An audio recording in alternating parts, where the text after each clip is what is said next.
Eu vou ler de Jó 19 ao 21. Jó 19.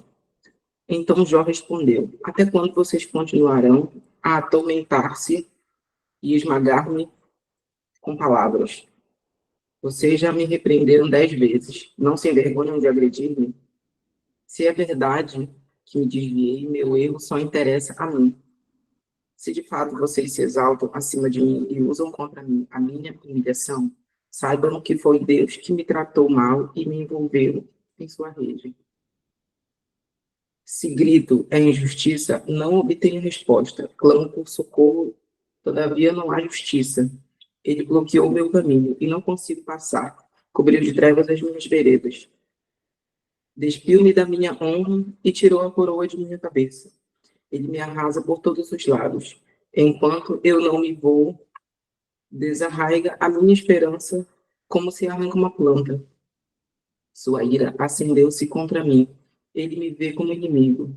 Suas tropas avançam poderosamente, cercam-me e acompanham ao redor da minha tenda. Ele afastou de mim os meus irmãos. Até os meus conhecidos estão longe de mim. Os meus parentes me abandonaram e os meus amigos esqueceram-se de mim. Os meus hóspedes e minhas servas consideram-me estrangeiro, veem-me como um estranho. Chamo o meu servo, mas ele não me responde. Ainda que eu lhe implore pessoalmente, minha mulher acha repugnante o meu hálito. Meus próprios irmãos têm nojo de mim. Até os meninos zombam de mim e dão risada quando apareço. Todos os meus amigos chegados me detestam. Aqueles a quem amo voltam-se contra mim. Não passo de pele e ossos, só escapei com a pele dos meus dentes. Misericórdia, meus amigos, misericórdia, pois a mão de Deus me feriu. Por que vocês me perseguem, como Deus o faz? Nunca vão saciar-se da minha carne? Quem dera as minhas palavras fossem registradas, quem dera fossem escritas num livro, fossem entalhadas a ferro no chumbo, ou gravadas para sempre na rocha. Eu sei que o meu Redentor vive, e que no fim ele se levantará sobre a terra. E depois que o meu corpo estiver destruído e sem carne, verei a Deus. Pois eu verei com os meus próprios olhos, eu mesmo, e não outro, como anseia no meu peito o coração. Se vocês disseram, vejamos como vamos persegui-lo, pois a raiz do problema está nele. O melhor será que tenha uma espada, porquanto, por meio dela, a ira lhes trará contigo, e então vocês saberão que há julgamento.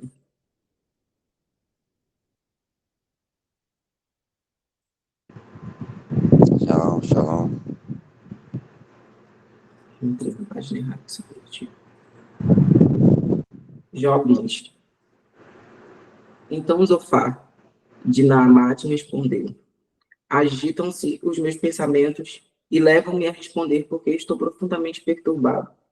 Ouvi uma repreensão que me desonra e o meu entendimento faz-me contestar. Certamente você sabe que sempre foi assim, desde a antiguidade, desde que o homem foi posto na terra. O riso dos maus é passageiro e a alegria dos ímpios dura apenas um instante, mesmo que seu orgulho chegue aos céus e a sua cabeça toque as nuvens. Ele perecerá para sempre, como o seu próprio excremento. Os que tinham visto perguntarão: onde ele foi parar? Ele voa e vai-se como um sonho, para nunca mais ser encontrado, banido como uma visão noturna. O olho que o viu não o verá mais, nem o seu lugar o tornará a ver. Seus filhos têm que indenizar os pobres. Ele próprio, com suas mãos, terá que refazer sua riqueza. O vigor juvenil que enche os seus ossos jazerá com ele no pó. Mesmo que o mal seja doce em sua boca e ele o esconda sob a língua, mesmo que o retenha na boca para saboreá-lo, ainda assim a sua comida azedará no estômago e será como um veneno de cobre em seu interior. Ele vomitará as riquezas que engoliu, desfará seu estômago lançá-las fora. Sugará veneno de cobra, as presas de uma víbora o matarão. Não terá gosto na contemplação dos regatos e dos rios que vertem mel e nata. Terá que devolver aquilo pelo que lutou, sem aproveitá-lo, e não desfrutará dos lucros do seu comércio. Sim, ele tem oprimido os pobres e os tem deixado desamparados. Apoderou-se de casas que não construiu. Certo é o que a sua cobiça não lhe trará descanso, e o seu tesouro não o salvará. Nada lhe restou para devolver. Sua prosperidade não durará muito. Em meio à sua fartura, a aflição o dominará. A força total da desgraça o atingirá. Quando ele estiver de estômago cheio, Deus fará vazão a tremendas chamas de sua ira, e sobre ele despejará o seu furor. Se escapa da arma de ferro, o bronze da sua flecha o atravessará. Ele o arrancará de suas costas. A ponta reluzente saindo de seu fígado. Quando o pavor virá sobre ele. Densas trevas estarão à espera dos seus tesouros. Um fogo não assobrado o consumirá e devorará o que sobrar em sua tenda. Os céus porão à mostra a sua culpa, e a terra se levantará contra ele. Uma inundação arrastará a sua casa. Águas avassalladoras no dia da ira de Deus. Esse é o destino que Deus dá aos ímpios. É a herança designada por Deus para eles. Jó 21. Então Jó respondeu: escutem com atenção as minhas palavras. Seja esse o consolo que vocês haverão de dar-me. Suportem enquanto eu estiver falando. Depois que eu falar, poderão zombar de mim. Acaso um dos homens que me queixam? Por que não deveria eu estar impaciente? Olhem para mim e ficarão atônitos. Tapem a boca com a mão. Quando penso nisso, fico aterrorizado. Todo o meu corpo se põe a tremer. Por que vivem os ímpios? Por que chegam à velhice e aumentam seu poder? Eles veem os seus filhos estabelecidos ao seu redor, e os seus descendentes diante dos seus olhos. Seus lares estão seguros e livres de medo. A vara de Deus não os vem ferir. Seus touros nunca deixam de procriar, suas vacas dão crias e não abortam. Eles soltam seus filhos como um rebanho. Seus pequeninos põem-se a dançar. Cantam acompanhando a música do tamborim e da harpa. Alegram-se ao som da flauta. Passam a vida na prosperidade e descem à sepultura em paz. Contudo, dizem eles a Deus: deixa-nos, não queremos conhecer os teus caminhos. Quem é o Todo-Poderoso para que o sirvamos? Que vantagem nos dará a ele? Mas não depende deles a prosperidade de que desfrutam. Por isso fico longe do conselho dos ímpios.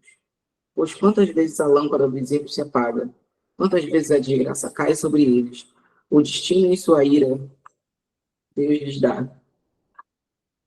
Quantas vezes o vento os leva como palha, e o furacão os arrebenta como cisco. Dizem que Deus reserva o castigo de um homem para os seus filhos, que ele mesmo receba para que aprenda a lição. Que os seus próprios olhos vejam a sua ruína, que ele mesmo beba da ira do Todo-Poderoso.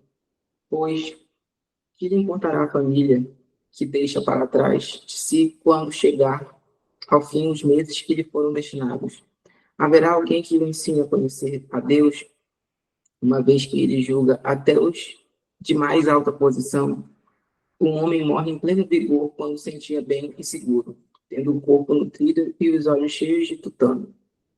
Já outro morre tendo a alma amargurada, sem nada ter desfrutado. Um e o outro jazem no pó, ambos cobertos de vermes. Sei muito bem o que vocês estão pensando e as suas conspirações contra mim. Onde está agora a casa do grande homem? Vocês perguntam. Onde é a tenda dos ímpios? Vocês nunca fizeram pergunta aos que viajam, não deram atenção aos que contam, que o mal é poupado da calamidade e que do dia da ira recebe livramento.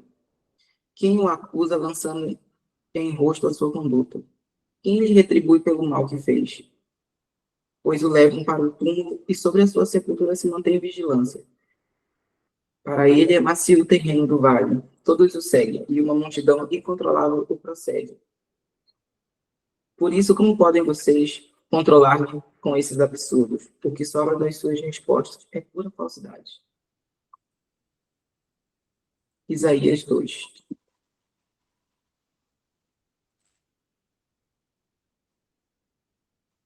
Foi isto que Isaías, filho de Amós, viu a respeito de Judá e de Jerusalém.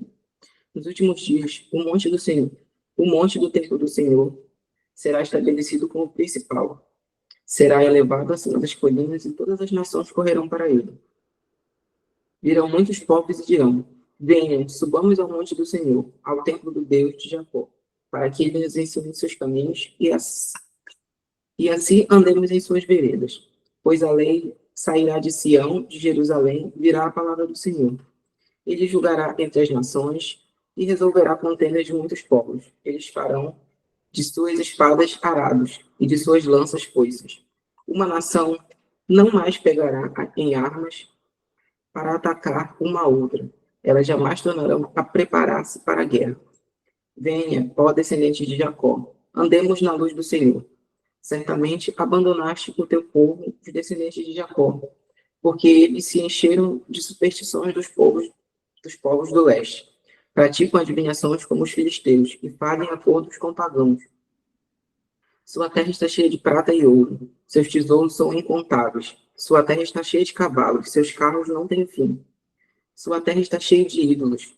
Eles se inclinam diante da obra de suas mãos, diante de que os seus dedos fizeram. Por isso, a humanidade será abatida e o homem será humilhado. Não os perdoes. Entre no meio das rochas, esconda-se no pó, por causa do terror que vem do Senhor e do esplendor de sua majestade. Os olhos do arrogante serão humilhados e o orgulho dos homens será abatido.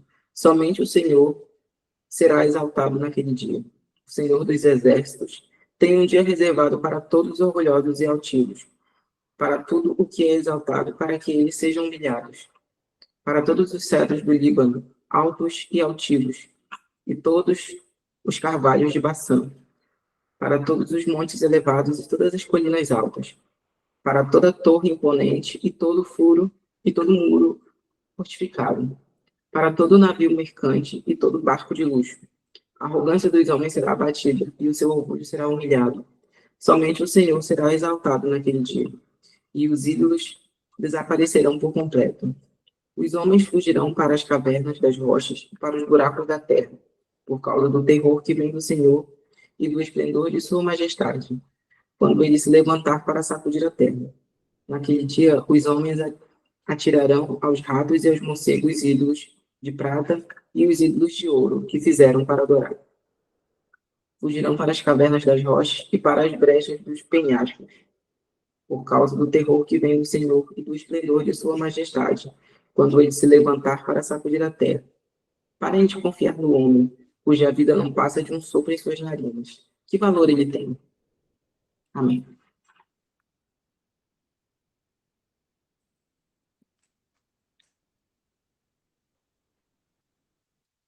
Glória a Deus. Aqui é interessante, em Jó 21:7, que diz assim, ó: por que vivem os ímpios? Por que chegam à velhice e aumentam o seu poder?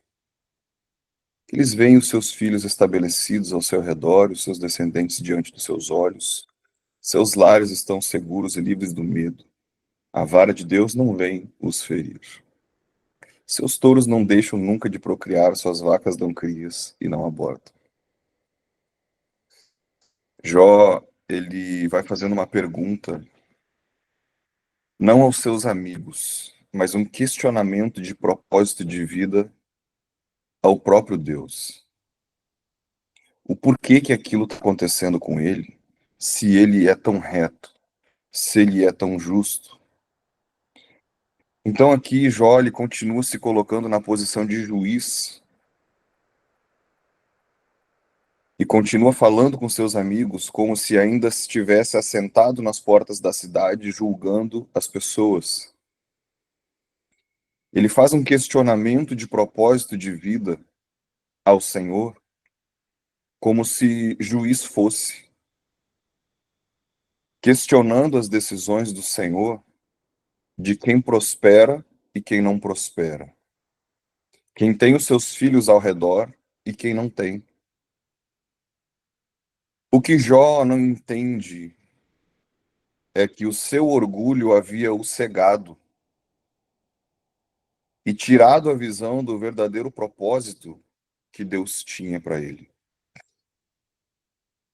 A palavra de Deus, ela vai nos instruir e dizer assim em Isaías, Isaías 2:11. Os olhos do arrogante serão humilhados e o orgulho dos homens será abatido. O Senhor será exaltado naquele dia. O Senhor dos exércitos tem reservado para todos os orgulhosos e altivos, para tudo que é exaltado, para que eles sejam humilhados. Mas qual é o propósito de Deus abater o orgulho de Jó? Qual é o propósito de Deus de humilhar um homem que parecia ser tão justo? Jó, ele expõe aqui ao Senhor a sua altivez, questionando as decisões de um Deus supremo que tem todo o controle em suas mãos. E é interessante lá no início do livro de Jó, que Satanás, Ra-Satã, o acusador, o separador, ele vem diante de Deus de passear pela terra. O Senhor pergunta para ele: de onde vens? Eu venho de passear pela terra. E aí Deus diz assim: viste o meu filho Jó? Jozinho. Viu o meu menino, pupilo? É o Senhor que muitas vezes permite a nossa prova para que nós sejamos aperfeiçoados. O Senhor disse: toca em tudo que ele tem. Foi o Senhor que disse: toca em tudo que ele tem. Foi o Senhor que permitiu que tocasse naquilo que ele tinha. E depois permitiu que tocasse na sua saúde. Mas por que isso acontece? Qual é o propósito de Deus nessa condição de prova que muitas vezes nós passamos e não entendemos? A Bíblia diz assim, 2 Crônicas 16:9.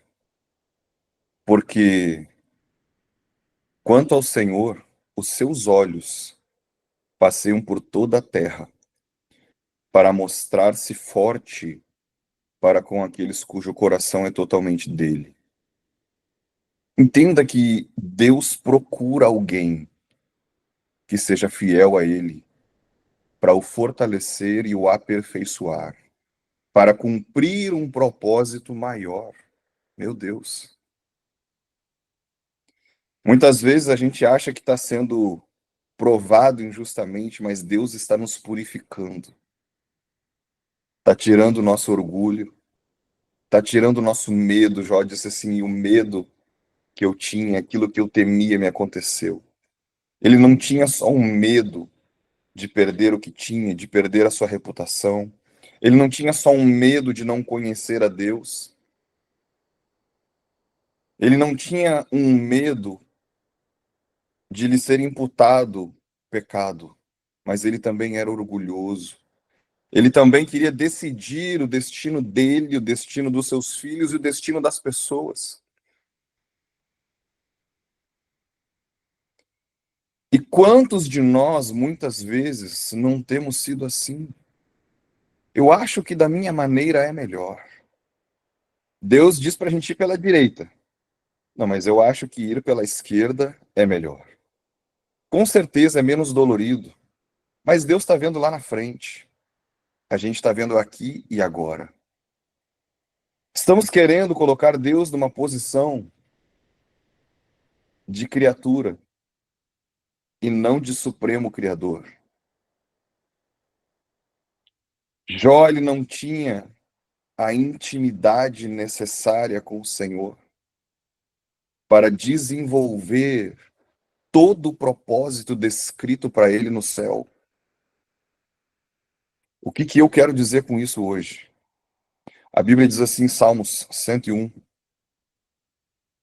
verso 6: Os meus olhos procurarão os fiéis da terra, para que estejam comigo.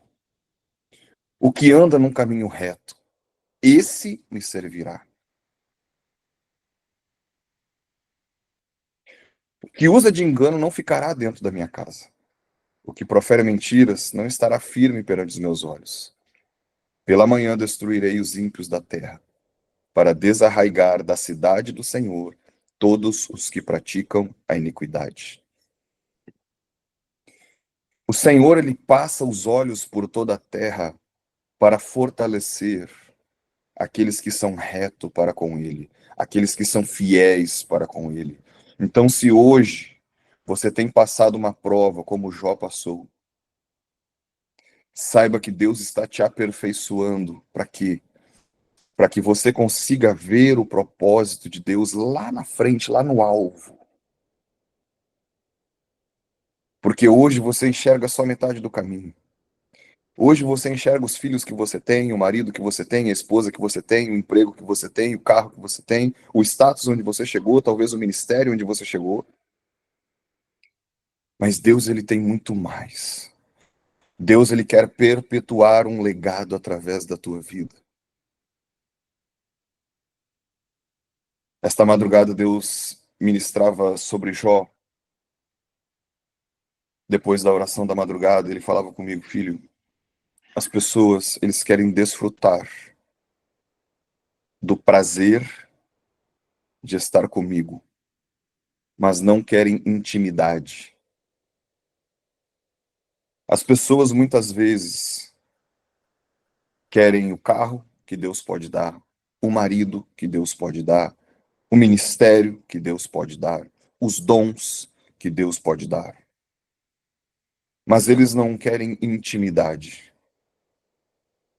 Intimidade requer sacrifício. Intimidade requer compromisso. Intimidade requer aliança. Ninguém descortina intimidade sem aliança. Jesus, ele diz para os discípulos, olha, agora eu não chamo mais vocês de servos ou de escravos, mas de amigos, porque eu posso descortinar os segredos. É aliança. Quem tem intimidade tem aliança. Entenda que a aliança com Deus requer muito mais do que aquilo que a nossa visão alcança. Jó ele começa a questionar o Senhor, e o Senhor pergunta, Jó, aonde você estava quando eu lancei os fundamentos da terra? Aonde você estava quando eu escrevi a tua história? E eu pergunto hoje para você, aonde você estava quando Deus escreveu a tua história? Até que página do livro da sua vida você leu e entendeu? Porque Deus é o autor do livro, ele conhece do início ao fim. A oração que Jó faz no início do livro é muito bonita. Mas no meio do livro nós vemos que ela demonstra um orgulho escondido. Ele diz: Deus me deu, Deus tomou. Louvado seja o teu nome. Mas na metade do livro ele questiona o propósito de Deus. Ele questiona o porquê perde as coisas que ele tem. Ele não diz bendito seja Deus, porque nu nasci e nu voltarei à terra. Ele não diz isso, ele questiona. Então ali é uma adoração para que todos vissem enquanto ele tinha saúde. Enquanto ele achava que ainda podia conquistar alguma coisa. Mas quando ele vai dizer que nem o servo ouvia ele mais, não obedecia a ele mais, que ele era como um estranho dentro de casa para sua própria família. Muitas vezes, Deus nos faz passar por um processo de lapidação tão profundo que nós não somos mais reconhecidos pelas pessoas. Deus, ele é poderoso para fazer infinitamente mais do que tudo aquilo que cremos ou que pensamos. E as pessoas olham para nós e dizem, não, essa não é mais a mesma pessoa que entrou aqui na igreja, que entrou aqui no Maná. Deus fez uma transformação tão profunda nessa pessoa. Olha a humildade que ela carrega, sabendo tanto. Olha a graça que essa pessoa tem ao entrar e ao sair no meio do povo, mesmo tendo uma unção grandiosa. E o processo de restauração de Jó não começa aqui. Aqui começa o processo de lapidação. E o processo de lapidação de uma joia preciosa é primeiro lascar a pedra, literalmente batendo nela. Ele pega a pedra bruta e bate em cima com um martelo, com uma ponteira. Separa a pedra grande.